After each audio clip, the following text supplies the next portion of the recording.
আসসালামু আলাইকুম সুপ্রিয় বন্ধুরা, আমরা নতুন অবস্থায় যখন জমি কিনতে চাই বা জমি কিনতে যাই তখন বিভিন্ন ধরনের সমস্যার সম্মুখীন হতে হয়। আমরা সঠিকভাবে জানি না জমি কেনার সময় কি কি যাচাই করতে হয়।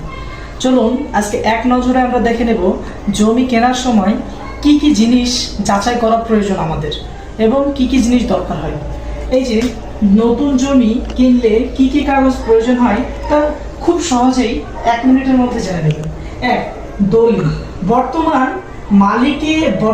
কোন মালিকের নামে আছে তা যাচাই করতে হবে। আসলে আপনি যার কাছ থেকে জমিটা কিনবেন তার নামে আছে কিনা সেটা যাচাই করতে হবে। 2, খতিয়ান।